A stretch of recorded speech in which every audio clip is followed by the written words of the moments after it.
It's time for Geocache Talk. Whether you are at work, in the car, or wherever you are, we hope you enjoy this show about the great sport of geocaching. If you're watching live on YouTube, you can be part of the adventure tonight in the chat room and participate with others as they watch the show. If you are listening later, please give it a like and subscribe on your favorite podcasting app so that you can get all of the weekly Geocache Talk goodness. All right, a little different opening. Hope you guys enjoyed that.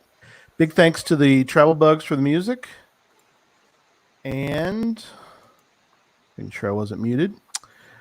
Our featured patrons, because that wouldn't be very good if I was muted and talking to myself only. Toe-Headed Mule, Team Steiny, Arnott Family, S. Seiler, Terraviators, saw him in the chat room, Coon and Bud, Motorima, Kima Lisa, Bloody Cool, Travel Geek, Life is a Horse, and our returning patrons, Geocaching Adam, Master Sergeant USMC, Oil Bear 125, and we have some new patrons, Thumper G, TX Care Bear. Well, Oil Bear 125 is back as a returning patron. Gas Station Tuna, Runner Casher, DeTruck, Jay Schulz, Little Miss Sunshine, and Just Finding Our Way. Also saw in the chat room. If you'd like to become a patron, click on the Become a Patron link on the front page of the Geocache Talk website, or head on over to patreon.com/Geocache Talk for more details. Patrons get the now famous blackout coin, as well as too late. I didn't have on ready. Oh, you got me. Too late. So that's all right. I blame it on the runner. There you go. There's the blackout coin. Other geocaching items during the year, well as bonus content. We're going to talk about that a little bit in the news tonight. Invites to special events only for patrons. Support level start at as little as Bison Tube level, which is $3 a month. Let me welcome my co-host Jesse. Good evening, and we have a full house and a full show tonight, so I'm kind of excited about this one too. We do. We got a lot. I might have to reveal myself as a book nerd tonight. So that's right. I think it's going to happen. I think it's going to leak out. Exactly. Sponsor tonight, if you're ready, my friend, for the sponsor for the night, it is Cachly. Cachly is the foremost geocaching app. You can find it at cachly.com. Talked to Nick the other day. He's hoping to get version 6 out, but with everything going on, we might be a little bit delayed on that. But again, we love Cachly. Cachly has been our go-to app, gosh, since it began back in the day. It's cheap. I mean, and you can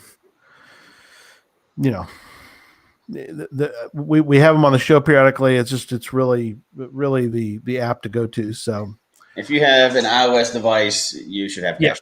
That's and if you don't have an iOS device, get on eBay and get somebody's old one and use it for Cachly. There you go. You don't need service. You just need a phone. That's true.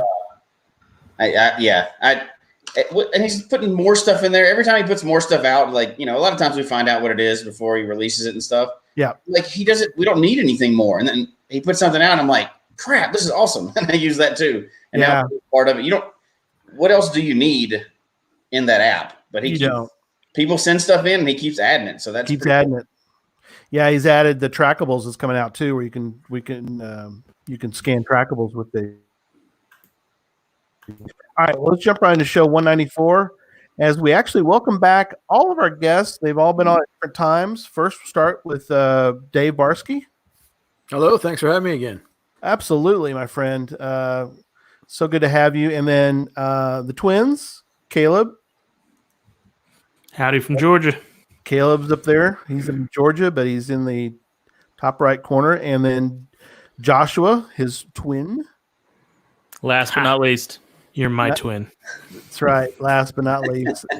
And Caleb, yes, exactly. So they were on the podcast of Hope 2 years ago, I think. Yeah, not the one this past December. Previous. Too much acclaim. Too much acclaim. All right. It was a critically acclaimed episode, I think. It was. We won awards for that one.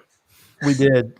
We think we'd have won the one with Mike Rowe on, but we did not. Sadly, we were not nominated for that one. I think because Barsky was on at the same time. Problem with an interviewer, I think. That might have been it. Yeah, it could have been the user error.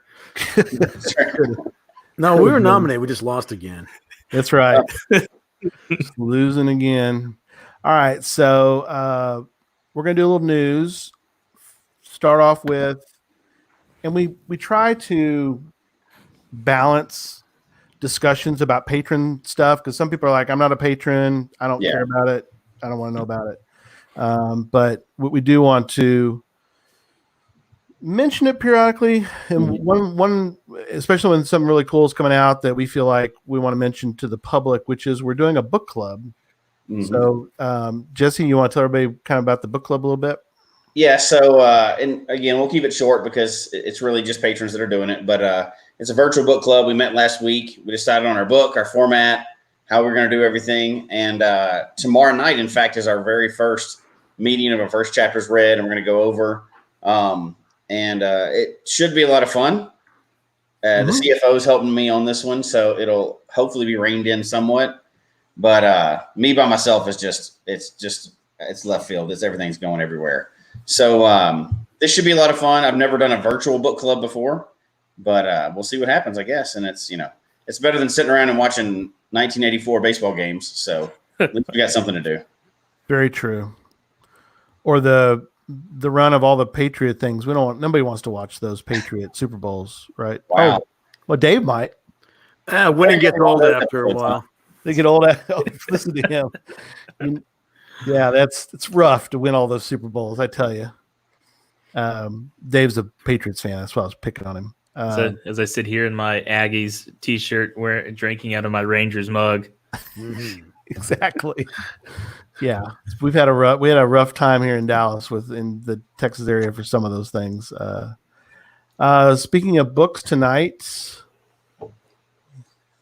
we're gonna tease it a little bit, but not giving a lot. So Jesse, why don't you do it so I don't screw it up? So we've been working on a couple more books, which we're not going to get into tonight because we have a big discussion tonight, and we have a bunch of book nerds on, so we're all going to geek out about books. It just happened to be the theme, so we're going to go ahead and Gary and I are going to release a couple more books. They're going to go to we needed to give some, special prize and a couple of books. They're going to go to the Golden Ammo Can patrons first. We're going to let them get first crack at it, and then it'll come out for the public. But we're not going to really talk about the topic or anything of those books tonight. That'll be for another show. And but we do want to mention that we're going to give a sneak peek to a certain group of patrons. So that should be fun. We'll see how that goes, and hopefully it should be some fun times in these books. We've been working on them so much. I'm trying not to leak anything out about them yet. So yep. But we'll in an upcoming show very soon we'll talk about those, and that has nothing to do with tonight's show, but it's all book related stuff tonight. So yep, perfect. Is that enough of a teaser? We got two books. Golden Ammo Can patrons get the first crack at them, and then they're going to release to the public, and they're obviously geocaching books, and we're going to have some fun with them. But again, that's for another show. That's for another. It's a little early for that, isn't it? Another show. I'm only drinking early, so I can say it all night long. Never Please do. And then upcoming shows. Do want to mention Tuesday? We're doing the Tuesdays with Geocache Talk.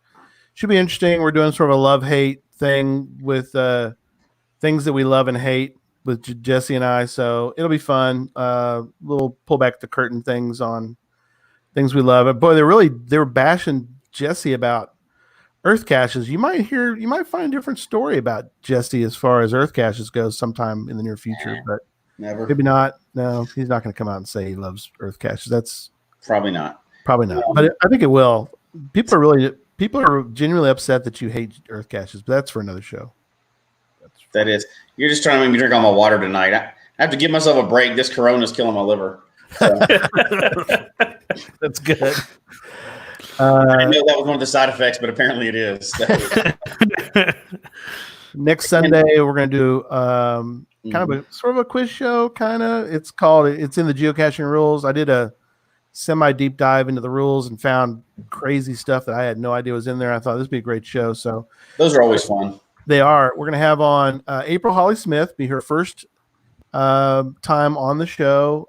She's written some blogs that are fabulous, and be fun having her on. Be your first time, and then we're bringing back Neil Moore. Will also be on, so we can make fun of Neil. So that's kind of why I'm on for that. So Gadget Talk will be a week from Tuesday, and then May 3rd we have a show, possibly TBD. We're not sure what we're doing.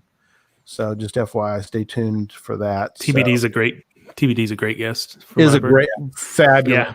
Yeah. Always shows up too. It's gonna be a great show. Yeah, he gets booked a lot. He never is too bad. So all right, well, let's get into a couple things. Oh, and I did want to bring up because I found it interesting, and I wanted to let Dave talk about this briefly, and we'll jump into Neil. Make fun of me. Yeah, sorry, buddy. I didn't. It's too late now. You can't jump out. You're right. You're committed. So the good news though is that Straight Up Steve Austin still coming back. We think. Yeah, I think so. I mean, lots is up in the air still. We were a week away from shooting our first 2 episodes, and society shut us down. I know. Crazy. What can you do? But we're hoping to book all the guests again and maybe start up in June or so. But just don't know yet. It's got to be tough too. I mean, just the whole, and you could probably we could do a whole show on this sometime. But just that, if you have something halt a production of something of that,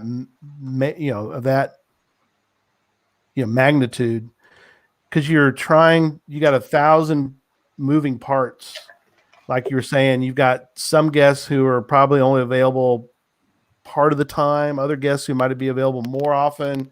And then you got to try to shift all that. Cause, for the most part, you're traveling more toward, or they're not really coming. You were going to where they were, like last year when you did the one in Cleveland. I mean, so were most of them on the road? I'm trying to think about all the shows. Well, last season we only had 2 on the road out of the 6 episodes. We're dividing it pretty much down the line this season, 4 on the road, 4 in Los Angeles. But we were actually going to travel somebody out to Los Angeles from New York City for the 2nd episode that we were slated to do. Mm-hmm. But right now, we're trying to rebook the guest, but nobody even wants to speculate on when they'll be available. Mm-hmm. Not for at least another 2 weeks. But we're just in unusual territory, unique territory, uncharted territory, if you will. We've never had anything like this. Nobody has had anything like this. So we don't know how things are going to shake out. But, it's interesting though. People are realizing that, formats and television. I mean, no one's going to the movie theater right now. Right. People are, really getting into their subscription services and things like that. YouTube has always been a going concern for people, but now larger networks are actually seeing this whole, sitting at home, what we're doing as viable programming. Right. Apparently Mike Rowe just did something on Discovery with the Deadliest Catch captains, and just a big Zoom conversation, and they aired it on the network, and it rated. Wow. So, we're looking into options like that for Steve as well. I'm going to try to get that going anyway, but we just don't know. Yeah. I saw his Hot Ones. Oh, yeah. That he did, which was really great. Everybody's seen the show Hot Ones. I'm obsessed with Hot Ones right now. But because it really is, I look at it from a different perspective. We talked about this, I think, at least I think Jesse and I did, about the guy's interviewing prowess is unbelievable. So I'm trying to learn more from him. But he is incredible. He does so much great research. And so your buddy's in there, Dave. He says, one door opens and. Yes, Scott. Yeah, no, he's absolutely right. I've gotten calls for other work, actually. Crazy enough, I'm dedicated to the show right now, but people don't know how things are going to shake out. and people can research new shows that they can wait till there's a certain amount of research that has to go on any show before they start shooting it, and that takes months sometimes. So people are saying, hey, if you're not doing something right now, why can't you research this show and shoot it for us in August or whenever we can start? Right. I'm not sure I want to do that, of course, but who knows? Yeah. No, that's cool. Well, good. Well, thanks for the update and keep us updated on all those as time goes on. So, all right. So why this motley crew is because all of these folks, including Jesse and myself to an extent, we'll talk about that tonight, really love book reading. We're bibliophiles is the old term, but I don't know if people are really familiar with that, but we're going to go around the room and kind of talk about the first question that I posed to the group, which is your favorite types of books. So I guess we'll start with Dave, and we'll just go through the notes and kind of hear. And I guess I do want to preface this by saying that if you're watching this and you're like, isn't this a geocaching podcast? Yes, stick with us. Give me some latitude. We're gonna, as I was telling Caleb the other day, we're gonna meander down the pathway through the forest, but we're gonna end up at a point that you're building a foundation. Yeah, I'm building something here, so stick with me. It's geocaching related, so stay with me through the show. So, all right, Dave, we'll start with you. What is your favorite books or favorite type of book? Well, right now, and as we're all under quarantine or isolation, or whatever you call it, there's one classic that I'm actually consulting every night. Some people might be familiar. It's Mr. Boston's Official Guide to Bartending and Partying. Sweet. Got all the recipes you need. Trust me. Nice. Yeah. I like the bourbon section myself. Amen. But no, I mean, I read a lot of stuff. I mean, I love nonfiction, especially, travel guides and things like that. Mm-hmm. Every book you see behind me, however, is a science fiction novel. Right. So I'm it's traveling to other worlds, I guess, in a fictitious way, which I enjoy. But it runs the gamut, really. I mean, I have so many different interests in so many different areas. But if it's something, I read poetry books as well. But I think primarily is definitely science fiction and travel, monologues and things like that. Are you? I remember we learned from Mike Rowe about your haikus. Are you still writing a haiku a day, or are you kind of not doing that? No, not as much as I'd want to be. I mean, I have a whole library full of haiku books. I actually know for a fact I have one of the largest collections of haiku books in America. Because I've been to Japan, I've a couple times, and I've bought several volumes there as well. Cool. I just love the medium, if you will. Mm-hmm. I love it. So let's go over then. I think Jesse, we'll go to you next. You're next in the show notes, so I'm gonna go to you next, buddy. I'm next in the show notes, huh? You're next up. Yeah, this is a hard question, right? If you read a lot, I'll read just about anything. To be honest, I'm a big sci-fi fan. Always have been. I read a lot of nonfiction, which sounds kind of boring, but I like it anyway. And then I think the biggest I guess I also read a lot of detective books too. I like crime books, just for my past career and stuff like that. And a lot of them are laughable, but some of them are really entertaining. So it's fun to read, both true crime and fictional crime. But I think the biggest thing for me is I tried to look up the term because there's a debate on what the actual term is for it. It's not one of the standard categories, but some people call it speculative fiction. I call it, basically if they change a little bit of an aspect and go, what would happen if this happened? I'm hooked. That's all they really have to write on the back of the book for me too. So, but we'll get into that later. But what would happen if type of books? That's probably my absolute favorite kind. Very cool. Josh, where are you at on the type of books you prefer? Yeah, I'm kind of like what Jesse said. I'll read anything. I like nonfiction, history, American history, I like to read theology books. That's kind of my area of study. So that's either fiction or nonfiction, depending on what you believe. I like to read stuff like Malcolm Gladwell, some of his stuff and things in that kind of type as well. And then for fiction, I like true crime. I like whodunits, Agatha Christie stuff.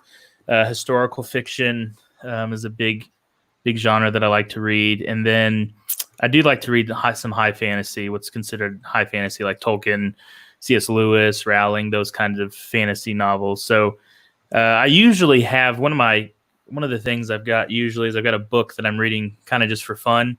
And then I usually have a nonfiction book that I may be kind of muddling through, as it were, something over. I like to read stuff that's over my head. So whether it's about like parallel universes or whatever, just something that takes a while to kind of get through. So I usually have, as most book nerds do, I usually have 2 or 3 books on the stove, as it were, reading at once. So absolutely. I just finished Serpico because I wanted to watch the movie. I've never seen the movie, so I figured I'd read the book first. I like to read books before I watch the movies, that kind of stuff. That's very cool. Yeah, people come. I love it. Our chat room is great. Must use that light a lot. It's because you got your oh yeah, because you got Post-it notes on it. These are all. Most of these are notes from the kids. When they come to church, they'll write Post-it notes. Harley, my 9-year-old, she likes to write notes and pretend they're from my wife. But it's pretty easy to tell that, like this one. It says, "I love you, Josh," from Sarah. I know that's backwards, but it's clearly not in an adult's handwriting. So she will. It's very cute. So yeah, I like to just post them on there. That's awesome. I also have little little motivational things like no finish lines and all kinds of good stuff. Nice. Yeah. Very cool. All right, Caleb, tell us your thoughts on your favorite type of book. I read a lot of science fiction, fantasy, that kind of stuff. I read Dune last year and loved that. Big Lord of the Rings fan. Read all of the Game of Thrones books, those kind of things. So that's what a lot of Asimov. That's I kind of tear through those and kind of detective stories. So Agatha Christie, that kind of stuff. And then I try to read a lot of kind of classic literature. I literally actually finished War and Peace today, a couple 30 minutes before the show. It took me 9 months to read.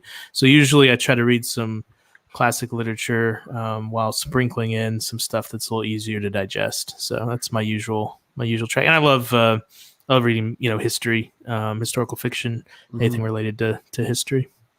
No, that's great. Yeah. So people say, "Oh yeah, I've read War and Peace." Maybe not, because it's what, 700? I think my edition's about 1,300 pages, but the last couple hundred pages are Tolstoy. Just kind of, they're just 2 long essays that I skipped because they're epilogues. I have no interest in reading that. Right. Did you say too that Tolstoy had a real trouble as Josh uses landing the plane? He couldn't finish this novel, dude. Oh, what's weird about not to talk about War and Peace too long, but what's weird about it is it kind of ends abruptly. It kind of ends in the middle of this. It was a TV show. It's kind of the Sopranos ending. I mean, not quite, but it just it kind of stops. And you're like, is that it?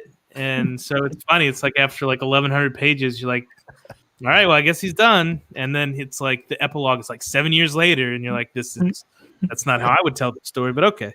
The more that Caleb talks about it, the less interested I am in reading it. Right. Yeah, you're not doing a good job of selling that book to us.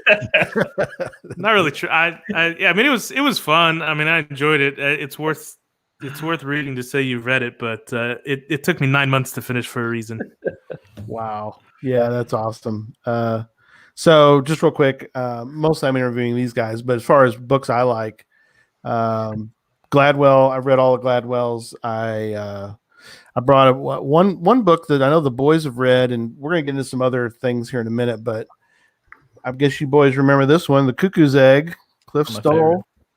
In fact, somebody who got me the replacement, because the other one, Caleb, did you get this? There's that. Oh, you got my original, right?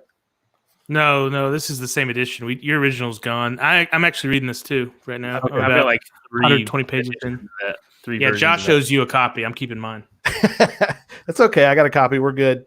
But we're going to get more of that in a minute, because We're gonna switch gears, and this is a topic that could probably go on way past tonight. But Dave, what makes a good book? Well, I mean, yeah, you're right. There's a lot of different things, but first and foremost, I think it's just good writing, and you don't have anything without it.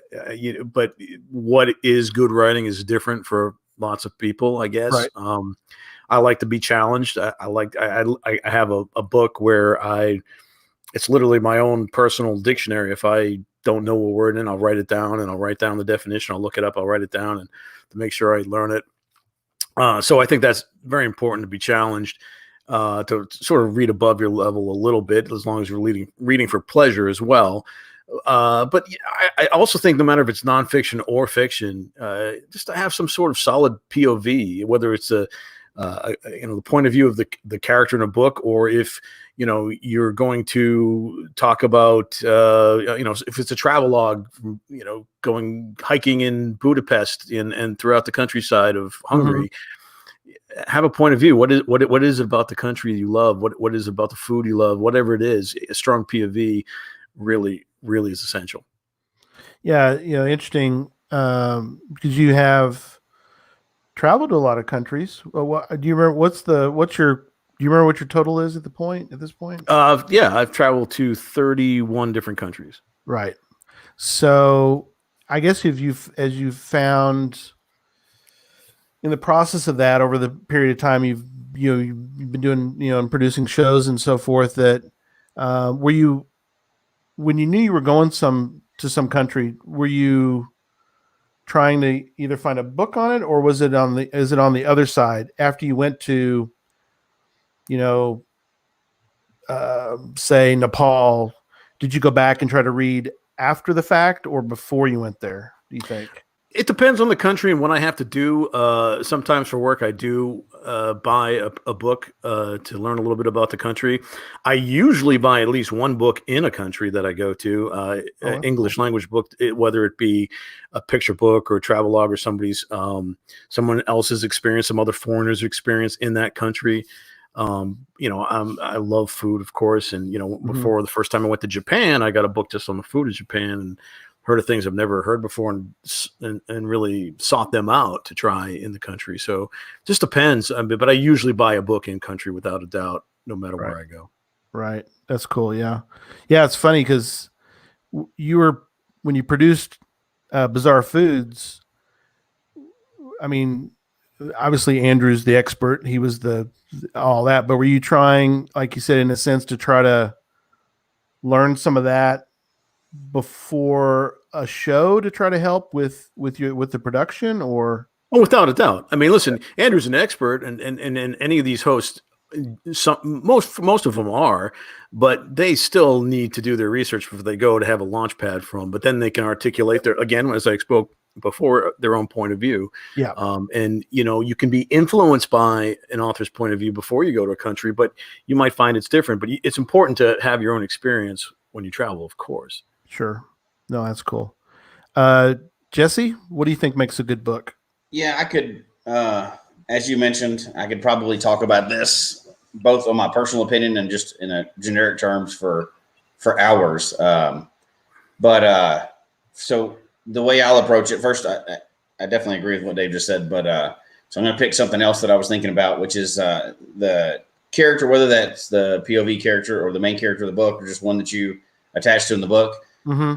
They have to be, they have to be relatable, but they also have to be imperfect, right? Like it's no fun to read a story when, of course, this main character is like overpowered, super smart, has the background experience of everything, like in a crime novel or whatever, and you're like, okay, there's no point in this character even being there.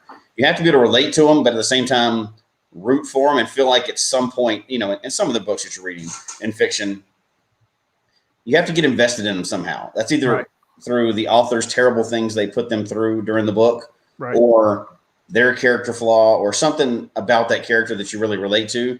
And for me, when I'm reading fiction, I really need to tie into a character to finish that book, whether it's a 1,300-page Stephen King book or just a short read that I would go on to the next part in the series. If I don't relate to or buy into that character, it doesn't really matter how well the book's written for the rest of it.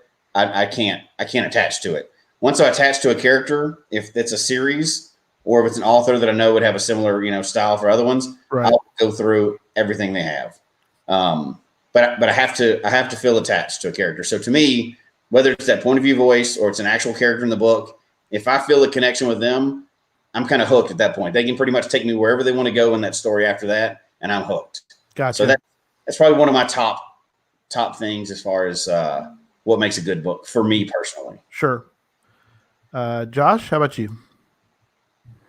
Yeah, I agree with the comments that were made before for sure, and so I'll try to mention some different ones so we're not just repeating ourselves. For nonfiction, I like to see an efficient use of words. I hate when you're reading a nonfiction book and it's mostly fluff and you can tell the author's just trying to reach some kind of page limit. I want it to be a good pace. Let's get to the point with nonfiction and whatever you're trying to tell me. And then as far as fiction goes, obviously the characters that we talked about, compelling characters, but I like the universe to be consistent. And this is actually something that you taught me, Dad, was sometimes the universe, the world of the book, it has to make sense within itself. So even though there can be magic and all kinds of stuff, it has to make sense in itself, in its own world. And sometimes books don't do a good job with that.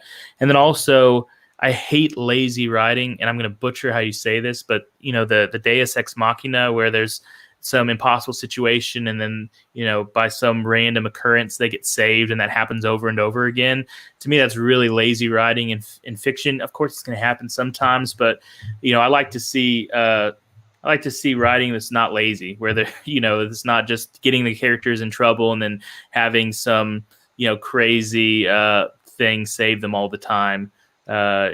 You can kind of tell that it's just the author being lazy. So those are some of the things that I look for. Yeah. By the way, Josh, that was the best pronunciation of that I've ever heard. Thank you. I appreciate it. I took Greek and Hebrew in school, but not Latin. So I did. I took 2 years of Latin in school. Hey. So that was excellent. Hey, there you go. I appreciate that. Yay. I feel good. No, that is so true. Caleb? Bobby, you in the show. One of the things, as a journalist and as somebody who's taught journalism to college students, one of the things we try to focus on is active writing. You want to be, as Josh was talking about, you want to be efficient in the way that you communicate. And I think that translates to fiction writing. There are some authors who do a really good job of having very active characters, active protagonists, and also having very active dialogue. So a writer like Elmore Leonard kind of gets to the point quickly. The dialogue is rich. There's not a lot of fluff, as Josh was kind of referencing. So that's something I think is important to me. It's you want an active protagonist who's driving, the plot, who's driving the things that are going on, not just a passive protagonist or things just happening to them. And then I think there's an efficiency in communication and in dialogue that, when it's really done well, can be really enjoyable to read. Right. Very good. Excellent. You guys Justified. Yeah, Elmer Leonard wrote the short story that the TV show Justified is based on. So Direwolf, you are right. Oh, cool. And Direwolf, you did mention earlier, I put some of your stuff in my book. I don't know if that's going to ruin the book or not, but I think we're okay with that. But thank you for your entries into whenever that does come out. We're not sure yet on that, but hopefully soon. All right. This is kind of interesting question for everybody, is as far as what draws you in to a particular book, and kind of what I was thinking about was Dyro. Ouch. No, buddy, you gave some good info, so I'm kidding. Was very happy to put your information in there. So, what draws you into a book, and this may be what you see on a shelf, or it could be somebody mentioned something and you're like, wait a minute, I'm interested. Tell me more. So what is it that draws you in to a particular book? So back to Dave. Again, I think this question is probably harder to narrow down than the last one. Just because there's it might have been, it's an author I particularly love, a recommendation by somebody else of authors and books that they love. Right. But subject matter, of course, I'm obsessive about collecting books. So I want to have, if I like the author, I want to have all their books. I just and if it's a particular like travel logs, if it's a destination I'm interested in, I'll purchase that. There's just too many to name, really. Right. No, that's very true. There's it can be a very, very things. Jesse, what are some things that come to your mind that Neil stole mine. He said, "The heart of a beautiful woman swooning into the arms of Fabio." I think that's a dime novel is what he's thinking of, isn't it? What they call yeah. dime, Okay. So dime romance novel. Yeah, thinking this one, I want to switch back to nonfiction. So for fiction, I have a really low threshold for what I'll pick up and read or listen to.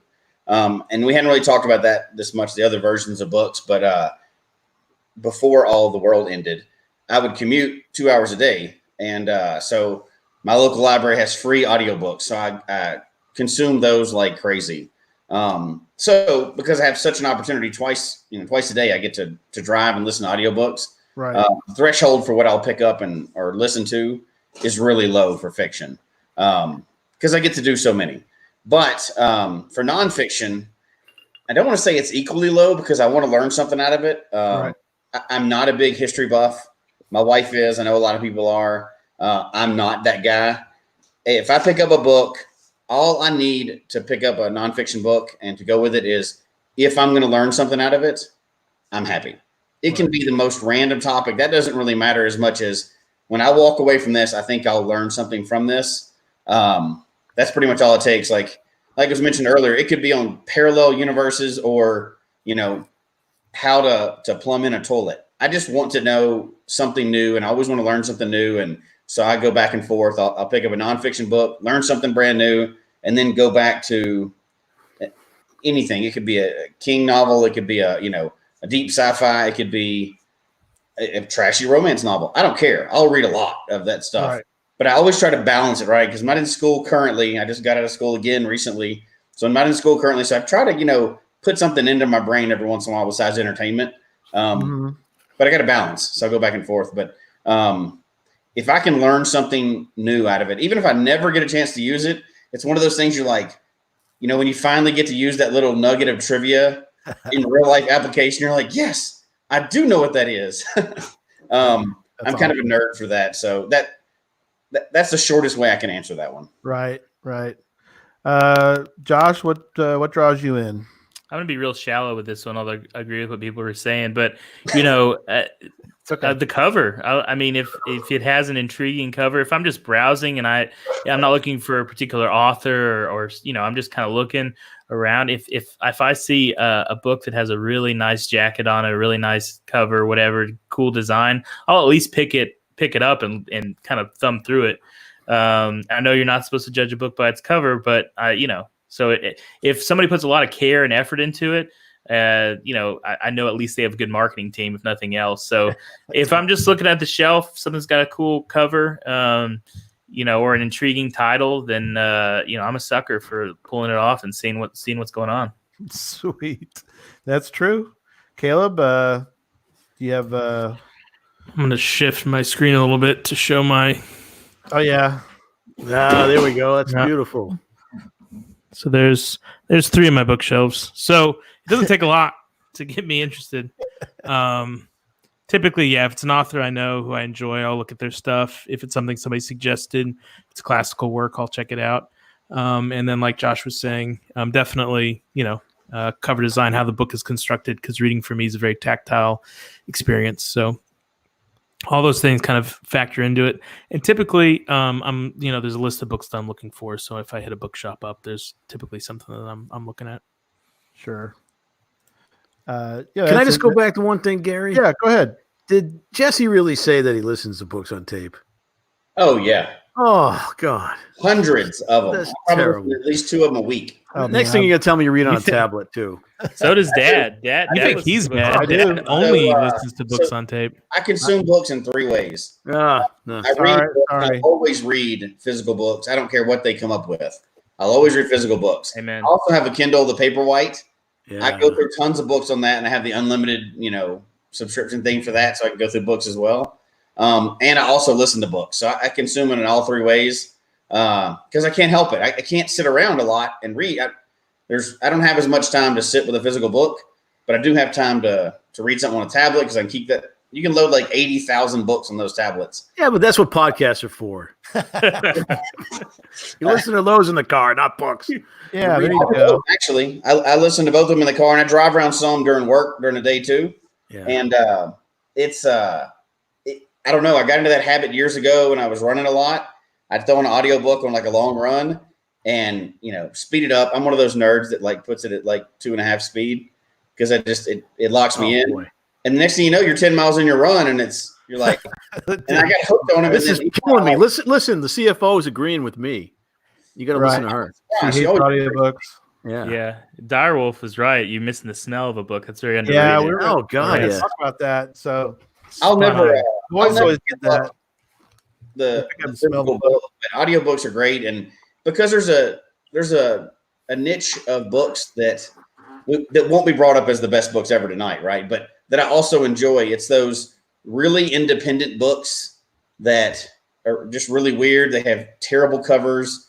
They're just like that one-off book. I read one, and then we'll get back on track. Yeah. I read one because it was like free or $1.99 or something like that. It was called Fat Vampire. And this to write a book, and it was one of the funniest books I'd ever read. The guy was not a famous author or anything, and it was hilarious. Oh, that's awesome. Fat Vampire. The short version of this, just in case anybody wants to go look up for it. So this guy, like vampires are real, that kind of deal. Well, this guy's like unhappy with himself physically, and he's not that smart, and he's got a crappy job. Well, he gets approached by a vampire, and he's like, "Well, yeah, hell yeah, sign me up, right?" He goes, "I'll be like Twilight." He wakes up the next morning, and he's still the same person, except for now he's a vampire, and he can't lose weight, he can't fix his hair, he can't do anything. He has to live like that forever, and he can't die. He just plain sucks. Yeah, but there it is. I got that. Thank you. So, it is what it is. So better than War and Peace, you're saying? It was funnier than War and Peace. Listen, if it's a Friday night, you got to pick between War and Peace and Fat Vampire. I would suggest Fat Vampire too. 10 out of 10 times. Aggie Jedi Master says Ready Player One was fun. Read, listen. Yeah, I actually like that one. I just started that this week actually. That's Caleb, right? That's Caleb. That's my burner YouTube. In the chat room. Yeah. Oh, is it? Okay, cool. Yeah, that's my Ernest Cline. He's a screenwriter. And I was really surprised with how well it still felt like a screenwriter writing a novel, but it was a lot of fun to read. Yeah, it's a quick read, but it's still a good read. I agree. Yeah. So far, I'm only up to the 6th chapter because I just started it. But. Oh, it's good. Yeah. Sweet. All right. Next question is, can you name, I know we all have many examples, but can you each of you guys name maybe one, maybe I'll give you two books that stand out to you that really give the example of why maybe necessarily it was a book that you're like, oh, I know this is going to be good. And I bought it and I read it and it was good. And I knew what I was doing. Or can you think of a particular book where you're like, I don't know about this book. And then you got into it and you're like, oh my gosh, I can't believe I was wrong about that. I mean, it was better than I thought it could ever be. And I'm glad that I at least got into it. Dave? I don't know. That's a really hard question, but God, I got a problem. I can't not finish a book, even if I'm not enjoying it.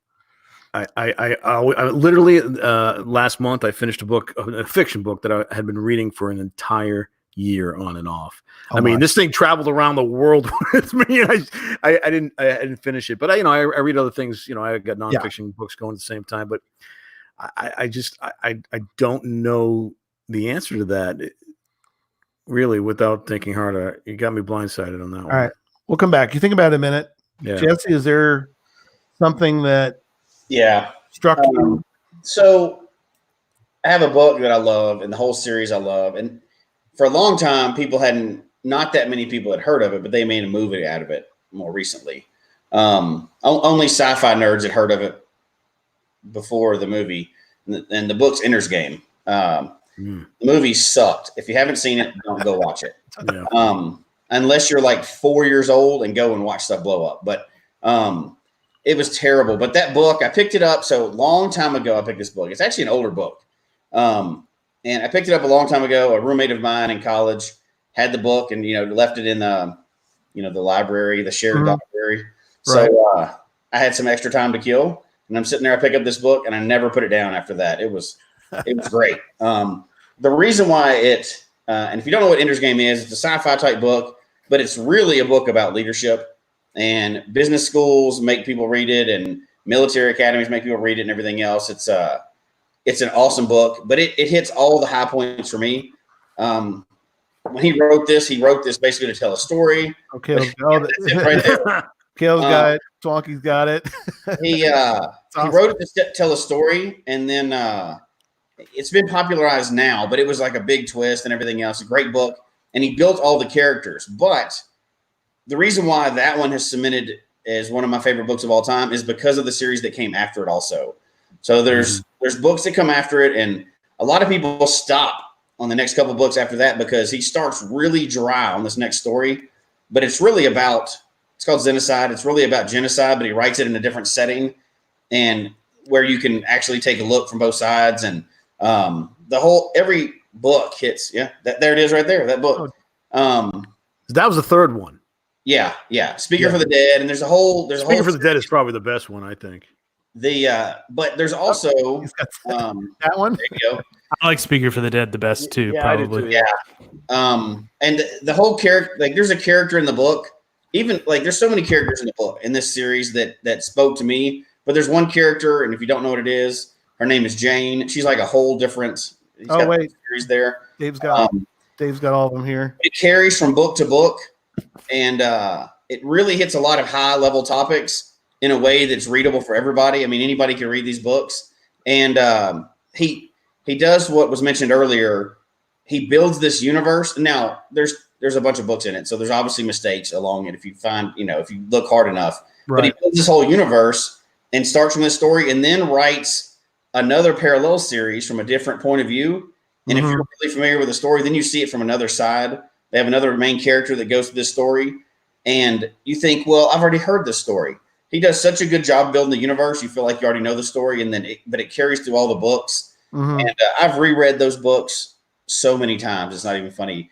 And I routinely have bought extra copies of the first one to get people hooked and handed them out to people. Nice. So here it goes. It's just my absolute favorite book series, even though a lot of people know about it now. For a long time, people didn't know about it as much. So it's kind of like my thing.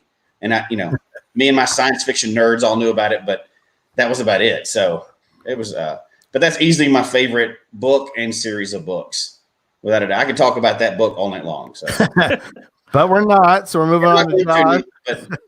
So, Josh, what is anything that you have seen that sticks out? Do you have any examples of what we're talking about tonight, or in this question?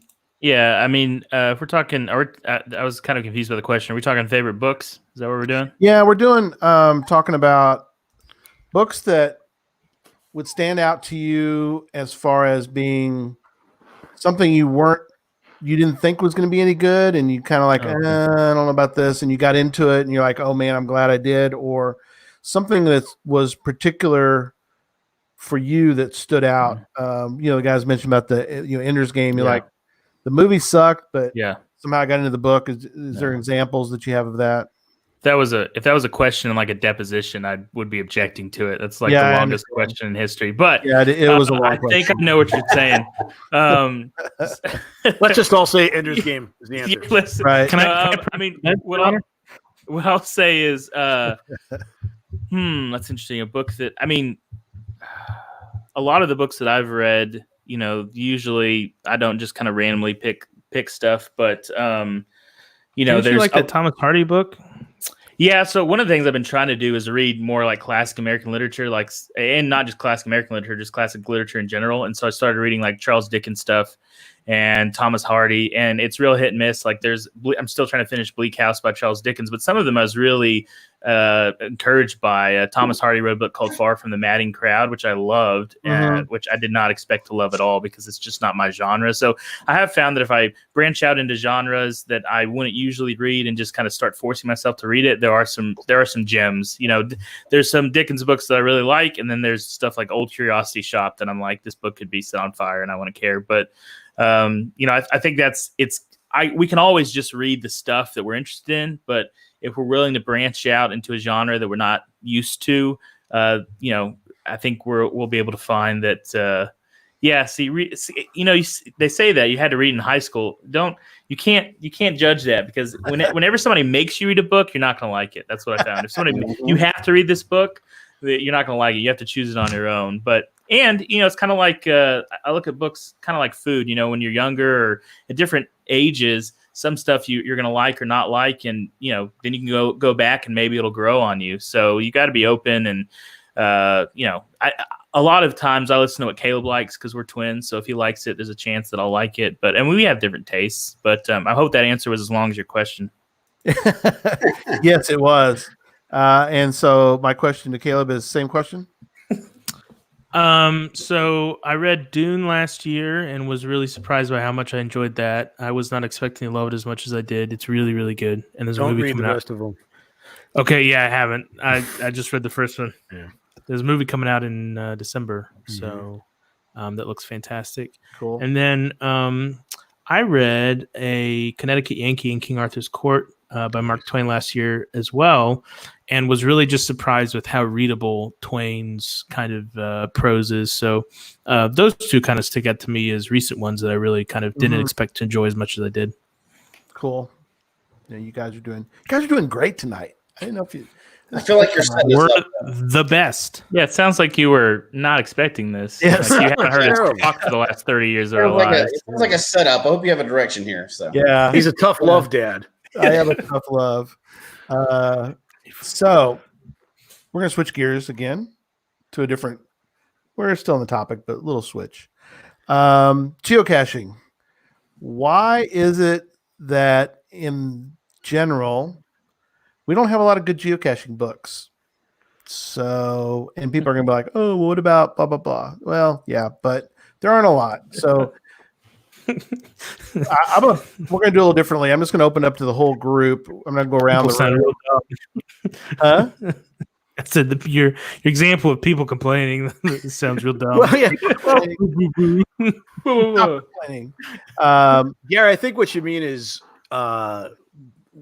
we don't have a lot of books. The ones we have are good. They are. I agree. I think, but there's a lot more possibilities that can be had with the subject matter. Yeah. Which we're going to get into. Oh, look at Jeff. Go ahead. Oh, really? We're going to do that tonight? I see where we're going. No. This is just one big sales pitch for y'all's books. Is that all this is? Yes, no, it is. We're going to talk about our book tonight. So somebody mentioned that it was an Amway thing. So yeah. You're signing us up for a timeshare at the end of this? Absolutely. But you have to stay to the end to get the timeshare. So yeah. Gene Hunter. Yeah, that's something that I think Dave, you mentioned in the. Yeah, I said exactly what Gene said in the notes. I mean, it's just, writing is a very time-consuming endeavor, and if we love geocaching, we want to be out geocaching. Definitely.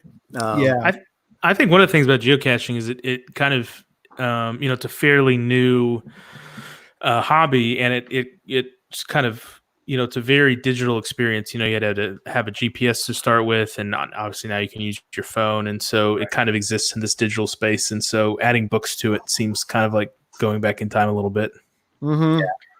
So I think there's a couple of areas that it could work. I mean, fiction maybe less so, but like I said, I mean, I love travel logs, and I think a good book could be written with geocaching woven in to a novel about experiencing Africa or whatever, because there's lots of great things to be had. You make it part of the not necessarily the destination itself, but in added bonus for wherever you might be going. I don't think it should be the focus, Because at the same time, I mean, look, it's a very niche subject matter, without a doubt. I think we all agree with that, and I think that's the main problem. But if you want to get other people interested in geocaching and perhaps get it out of the niche market, you want a broader audience. So if people are reading books about the French countryside, let's weave it into your adventures while you're touring around tasting wine and cheese.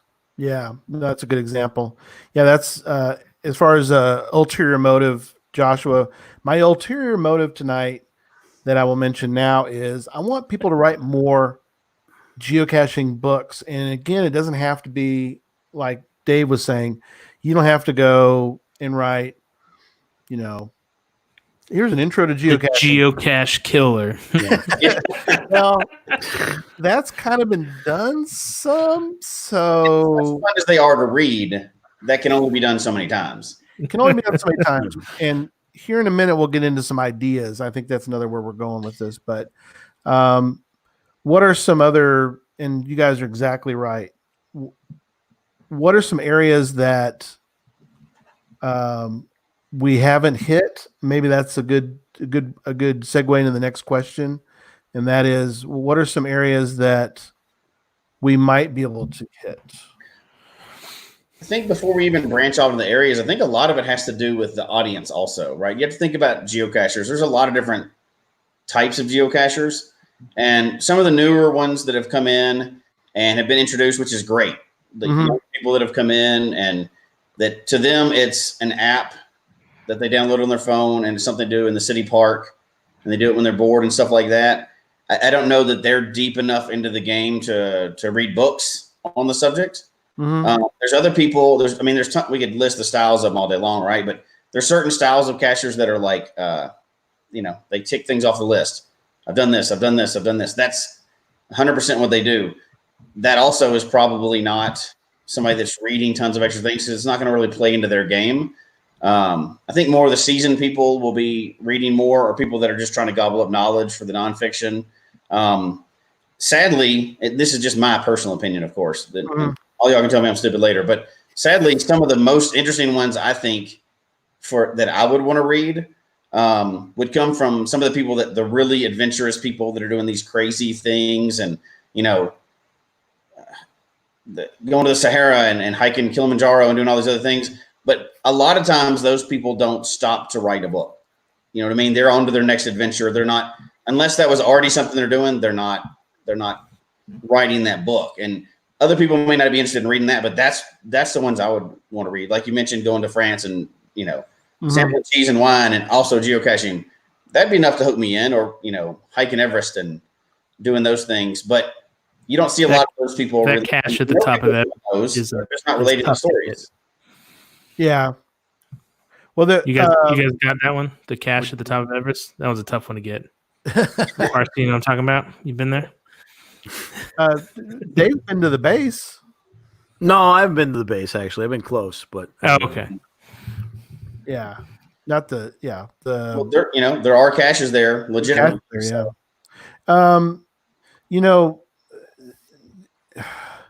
It is,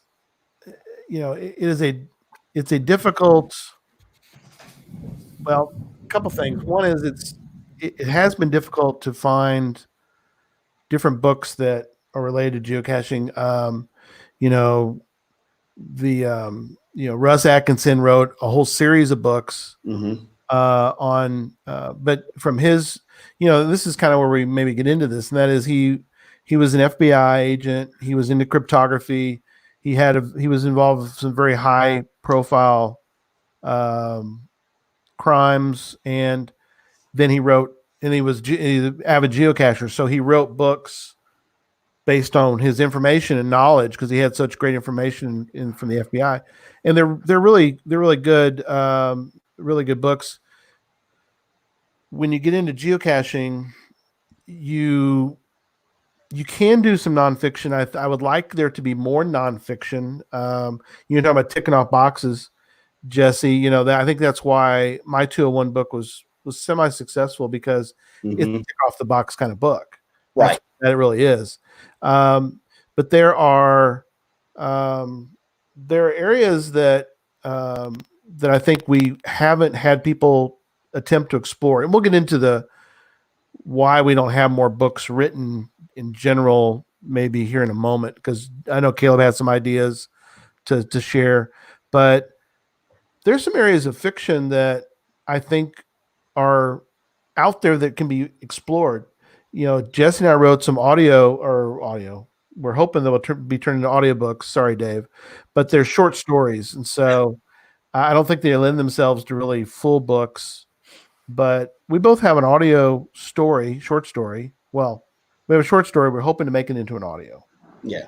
Just to kind of just want to say the word audio. I just want to say the word. Can I say the word audio again? Yes. But I think there's areas in a couple of them that I came up with, and you guys can comment and tell me what you think about some of these. But one is sort of like you were mentioning, Caleb, about the Connecticut Yankee and King Arthur's Court. You could possibly do a book where somebody who's an avid geocacher travels back in time, and then, hilarity or adventure ensues, and make it geocaching related. Again, I think that Dave, brought up a good point earlier, and that is, it doesn't have to be the focal point, but you can weave it into the story to make it interesting. You could do one. I think, Jesse, yours is sort of, without spoiling it, He's about to spoil it. Yeah, I hate to spoil it, but here it goes. It's about summary. So I'll do it so Gary doesn't spoil it. It falls into one of my favorite categories of what if this happened? Yeah. What would it look like after that? So, right. So before Gary tells the story, I would tell the story. I was saying it could be futuristic, and as a general term, you could kind of either go back in time or go forward in time. Those are a couple of ways you could kind of approach it. What are some other areas you guys think? Well, I think Jesse and Dave were both kind of onto something. I mean, with geocaching, you need to broaden your base. You need to get people in who maybe don't even know what it's about or have never done it. In order to do that, you kind of get to the soul of it. And I think adventure is, really at the soul and heart of geocaching. And so if you have some of these travel log kind of books, or, whether they're fiction or nonfiction, especially nonfiction, where you get somebody who just likes to see or read about people, going to faraway places and what happens there. I mean, I think that would be really interesting. I mean, you could do a non or a fiction kind of like Where in the World is Carmen Sandiego geocaching kind of thing for those who remember that with their kids. I mean, I think there's a kid, component with it, but I also think the travelogue. I mean, what Anthony Bourdain, like his series where he goes around and tries all those different foods. I mean, there's a reason that's popular, is because a lot of people, they can't get to those places. We can't get to Kilimanjaro or Everest. A lot of us can't. So we like to read about it. Take us to that world, and geocaching can be a kind of weaved into that, I think. Yeah, there's another, and I can't think of the name of the genre right now. Yeah, I'm in the right crew though, so I'm pretty sure y'all will figure this out really quickly. It was originally Russian, and that Ready Player One is kind of in that genre too, but the characters in like a game version, the story. You know what I'm talking about? Yeah. What's it called? I can't think of the. Anyway, it's kind of like the rules of a game. Like they're thrown into a game in real life somehow, and however they set it up, they're kind of in a multiplayer game. It's like a first-person shooter kind of thing, right? Yeah, kind of like that, but it's a book version of it, right? Yeah. So whether it's like, fantasy or whatever, Ready Player One was kind of a takeoff of that because that person actually went into the game physically. But sometimes there's other ones where they're testing a game and they get sucked into it, that kind of deal. I cannot remember the name of that genre. It's originally Russian, and then it's kind of peaked out into the market now. I can't think of it. It's all right. Yeah, I don't know what you mean. Sounds like Tron. Anyway, I was going to say Tron. Yeah, it's kind of like sounds like Tron. I think it's called like Jumanji was awesome too. Okay, there's an example of it. Oh, yeah. So, but this whole genre, it's not a very popular. It's in sci-fi. It's a small niche in sci-fi, but basically somebody gets sucked into the game, and then it's like health and everything else is like it's just like a video game, but it's like if you wrote a book about somebody playing a video game, but like as the actual characters of the video game. Yeah.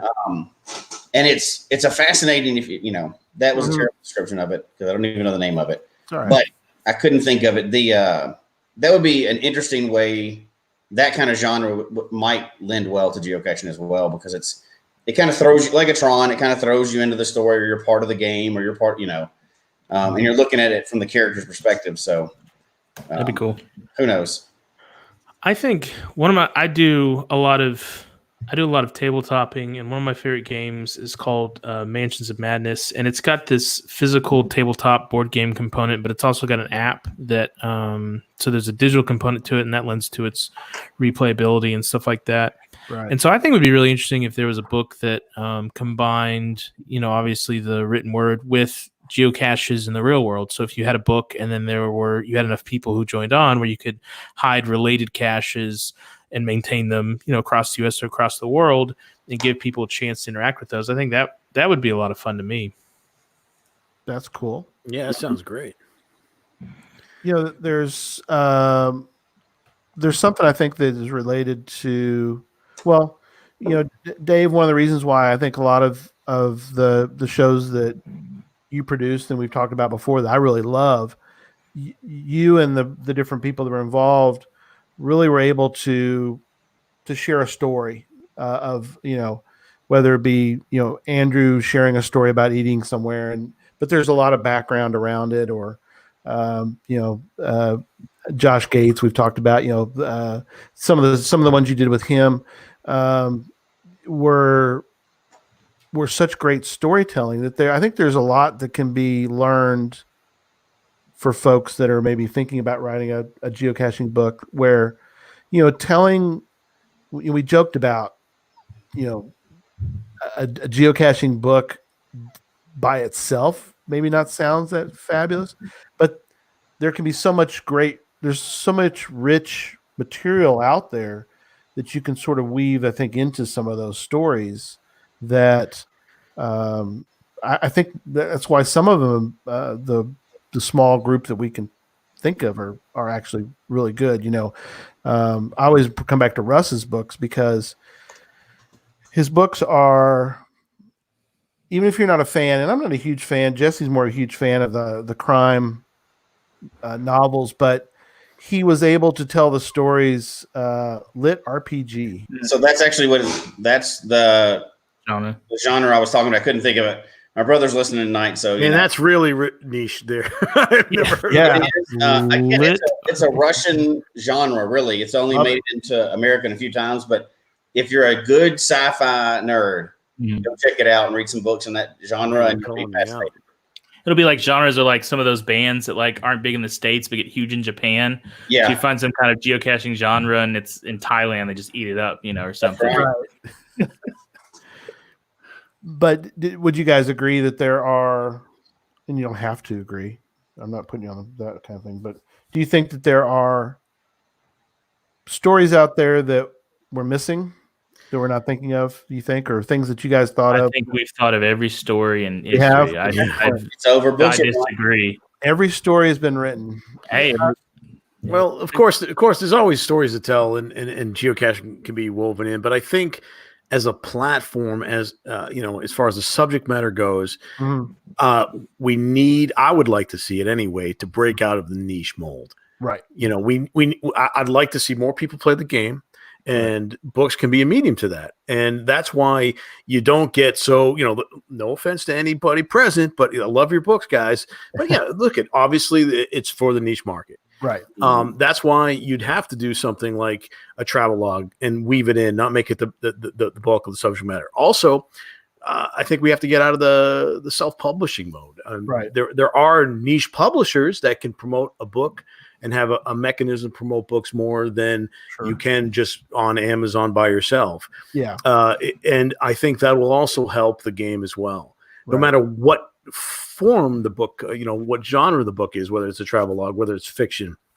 But again, look at geocachers are the whole gamut of human society are geocachers. There's different people from all walks of life and different talents, and you don't have to be a writer necessarily. I think one thing we're ignoring is photography. A lot of people are into photography, and I'd love to see a giant picture book, a coffee table book of beautiful caches, and I think that will catch somebody's eye and further get them interested in the game. Right. Great point. No, that's really good. Jess and I talked about something similar in that I think people would be interested, like you're talking about, Dave, as far as gadget caches, because so many of them are so well made and so interesting to look at, and there's so many parts to them. I mean, all of WV Tim's, and of course all the other great gadget cache creators.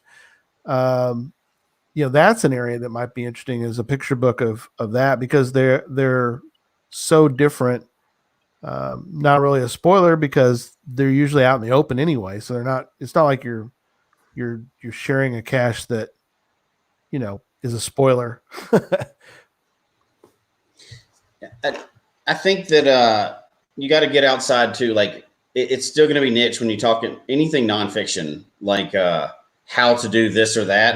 That's going to apply to a small group, and that's great. And there's a good thing, there's a good place for that, but that's not going to be the blow up book.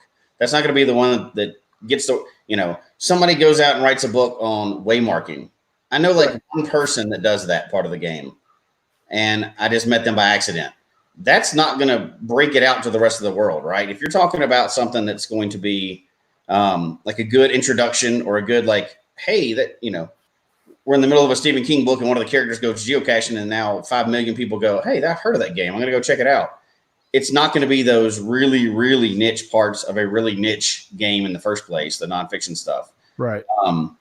But I'd really like to, like you said, woven into another story. I think that's a good way to introduce people to it. I'd love to see those in some of the more mainstream.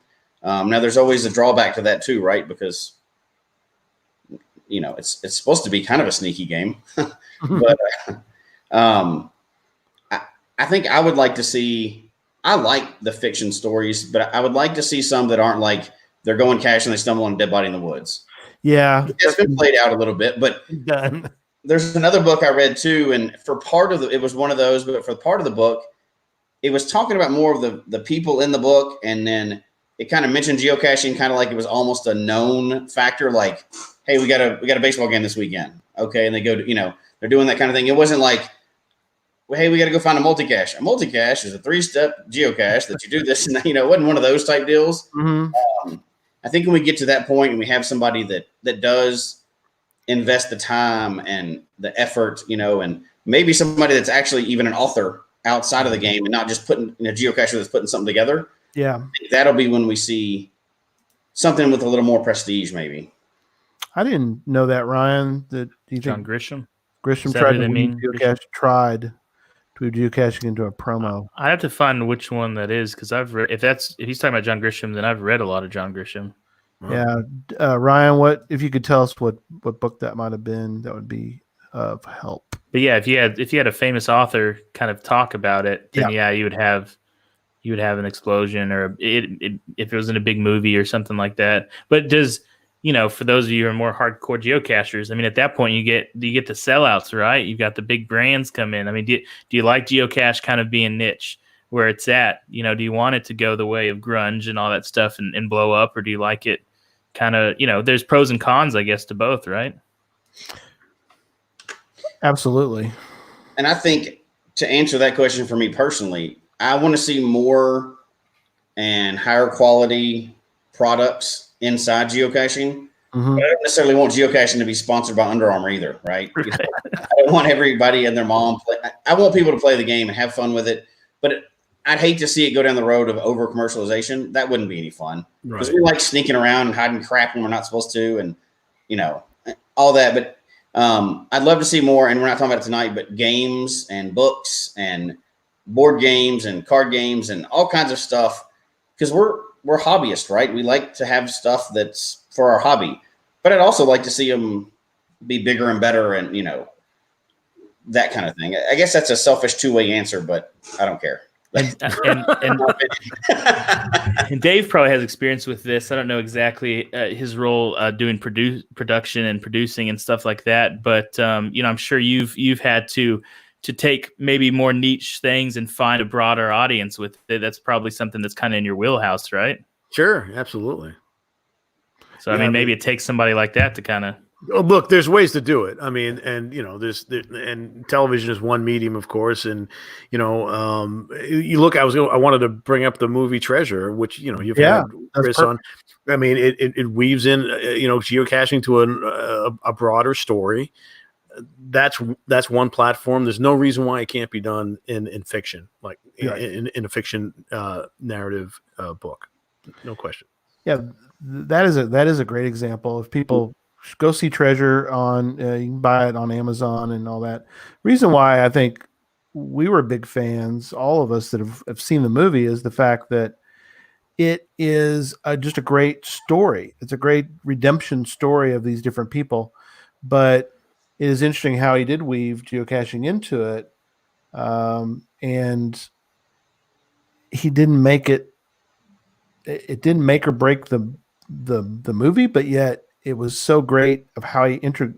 Obviously, we're huge fans, and that was that helps for us to love it. But even if you try to sort of take yourself out of that situation for a moment and just sort of try to objectively look at it, it really is a neat story. And the fact that he did weave that in makes for a great backdrop for a lot of that movie. And I've got an example. So I work in the church, and you've got the Christian movie industry, and they're mostly awful, right? Because they start with, we're trying to sell this Christian idea, and they're not concerned about making a really good movie. They're concerned with, selling Christianity or some Christian idea. And they're usually crap movies.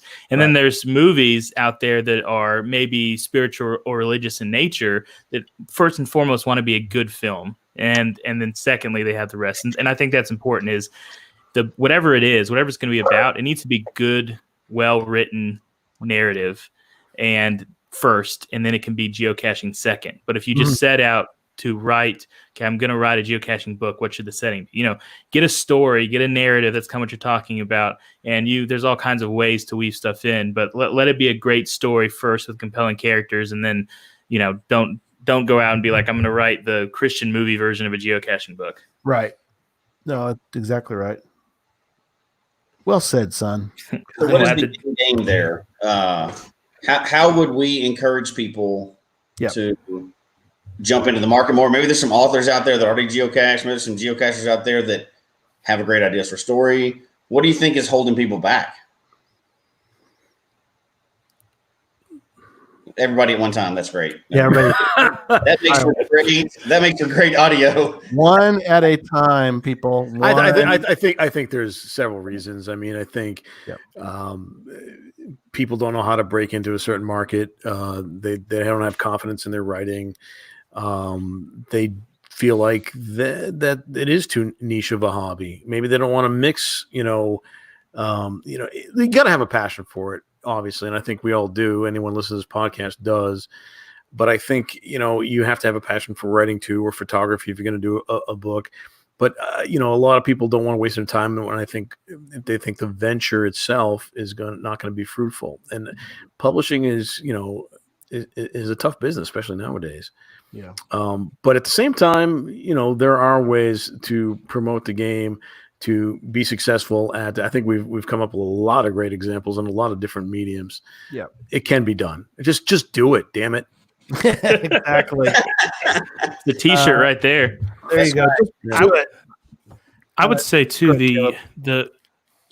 think that part of it is like the writing process can seem kind of overwhelming, but it's and obviously the process of writing a manuscript and finding beta readers and pitching a story and getting an agent and selling it is complicated. But the process of actually writing it, is you just have to do it. And the more you do it, the better you get at it. And there's some software out there that's really helpful. I use a thing called Scrivener that helps me kind of keep track of what I'm writing and sets goals and stuff like that.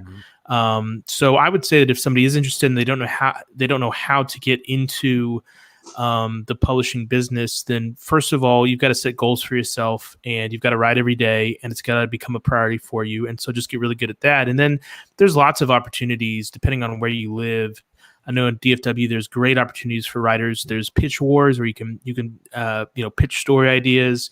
There's writing groups that will read your stuff and help you develop better plots and characters. There's a whole network of people out there, and you may not sell your book, you may not have an agent pick you up, but just the process of completing something can often be really rewarding. So if you do want to write, then I would say that the first thing you've got to do is be diligent about it, and just know that it's called first draft for a reason. They all suck. Everybody's first draft is terrible. So just write it, and then have other people come help you and create a process that works for you. Mm-hmm. Very good. Jesse, we'll start to wrap up tonight. I guess we could go around the room, and I don't know what topic do you want to hit for the final thought for tonight? I would encourage people. We talked about books tonight, but you mentioned Treasure, and there's games out there. You mentioned a game earlier, and I have a version of that game at my house too. That's like an interactive board game. I think there's a lot of things out there that when you're in a niche market. We're in a niche market, right? But as mentioned earlier, there's people from all walks of life kind of out there across the world playing this game. I'd like to see, which of course I'm going to say this because I'm in that market, right? But I'd like to see more people bring their outside experiences and outside things like movies and like Chris did and books and games, stuff like that, and see more pop culture type stuff in the geocaching genre just because I want to consume them. So I'd love to see more things, but then maybe with more things, we're going to get higher quality items and they'll move up like that. And it'd be great to see those things in the future because I'm going to consume them anyway. So, sure. I'd encourage people to try them and, they may get to share a special point of view or, may open up a whole new market for people. So, right. Anyone else? All at once? Well, I believe that sales of Ender's Game on Amazon just spiked. All right. Way to go, guys. There we go. I'm sure they did. Quadrupled. Hey, More people are buying it. Yeah, I actually want to point out one more thing. You notice that GSM ×2 just totally bucked out of the chat. He's probably long gone before we talked about geocaching. He couldn't take it. We was 45 minutes before we got to geocaching. Yeah, he did. I love you, Scott, no matter what. Yeah, he bailed on us. Yeah. We didn't get into the geocaching quick enough, I guess, for him. But no. He's reading it. Maybe he went to read his copy of Ender's Game again. Maybe he did. There it is. There you go. It's always possible. Yeah. If not, I've got an extra copy. I got it English and Spanish. So, any other final thoughts?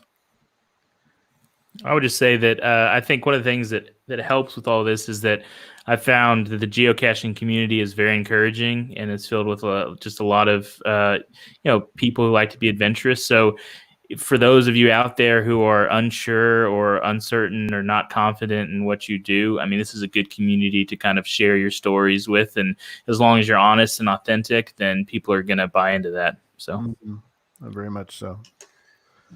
I'll certainly buy any book with it. Oh, right. Well, hey, let me send some your way. He'll post his credit card information. All you have to do is just. But it's a really small market. It hasn't been around that long, but we are coming up on 20 years. So there's a lot of adventures that have happened and the millions of people that play over 20 years. And hopefully maybe those turn into a book, who knows, that's just, we're talking about nonfiction, but I think there's a lot of material out there. Just, it's gotta be because it's spread across the whole world. So you just got to harvest it. Well, I think you guys, are doing a great thing by trying to get together a compilation. It's a great start. And hopefully, there'll be more than just, the typical geocaching stories in those books. And I really do believe we need to reach a wider audience. And I'm not saying we have to make the game completely mainstream, but we really, really, really should write more about it. Yeah, no, I agree. Caleb, what's going around your head right now? Yeah, I think that it's just, I think there's a, kind of the general theme is just that there's an opportunity to take something that obviously we all enjoy and that has a great community and that is very community oriented and adventure oriented, and that there's opportunities to kind of explore that beyond the going and finding the cache element of it, which is obviously the core of it. So I'm supportive of that, and I think that I think that all of us and all geocachers would be fans of seeing something creative like that happen. So we're looking forward to that, hopefully. Yeah. Maybe if we all discover this, that maybe Grisham will go, hey, maybe I should write more about geocaching. He'll write about whatever makes him money. Yeah. I want to know what Ryan, what was the context of that anyway? I mean, yeah, really. It was I was looking at it. Yeah, it was a promo that the publisher had one of those trackables back then. It was square or rectangular shaped. It was tied into gold, like a gold bullion bar, a gold bar, or whatever else, and it had the Racketeer on it, and it was a trackable that they sent out. Of course, you send them out and they go missing immediately. But for the people that actually do send them out, that was a few years back. Oh, so it was a promo with the actual game. Yeah, before the book. Yeah, it was a promo trackable worked out with HQ, I guess, to help drive traffic to the book. I don't even know what the book's about, but okay. It is interesting seeing who does promote Gold Bar. So I don't remember. I don't remember how it tied into the book. I'll be honest. Interesting. So it wasn't a great marketing tool. So try again. Yeah. Yeah, we can do better, folks. Geocachers went for the trackable, not the book so much. Exactly. No more trackables with the books on the shelves trackable within the book. Yeah, exactly. That's a whole nother show, right? Like, do trackable motions do they launch or do they not? I don't know. Include the coordinates in the book. Yeah. In the form of words. Now we're on to something. Now we got something working. We've invented. Now books. we're cooking with gas. Words and books, folks. Right, so we can do it. Apply your creative thoughts and add more to the geocaching universe. That's right. That's right. All right. We're nerds, so it's okay. That's right. Well, guys, thanks so much. I think it was productive. You guys were great. As I said before, it's been interesting. I think it's something we don't hear a lot of, so I thought this would be a great show, and I think it was a great show. A lot of people enjoyed this. Give us a thumbs up if you did like it, and I think that will send us out. If I can, another award-winning performance, guys. Proud of you. Was another. Send my check, right? Yeah, yeah. It's checking the mail. I'm just glad everybody liked Ender's Game. Yeah, amen. Yeah. There's some sort of correlation there we've discovered. Yeah. All right, here we go. Folks, we hope you've enjoyed the show tonight, as well as our new format. Please email us your comment at geocachetalk@gmail.com. Don't forget to follow us on Twitter, Instagram, and Facebook. The show can be found on Apple Podcasts, Stitcher, Radio Public, or Spotify, as well as at the Geocache Talk website. Don't forget to click that subscribe button below and ring that bell notification so that you can see and hear the show on a weekly basis. And tell your friends about the show. Get them involved with us in the chat room. And until next week, don't just talk about geocaching, go geocaching. When you can. When you can go geocaching. When you can safely go again. Exactly. I'm working on a streak right now. What are you talking about? A streak. Well, this is a bad time to work on a streak. A bad time, my friend. I'm doing all right. I'm glad you're doing okay. All right. Thanks, everybody. Good night. See you guys. Good to meet you. Take care. Thanks, guys.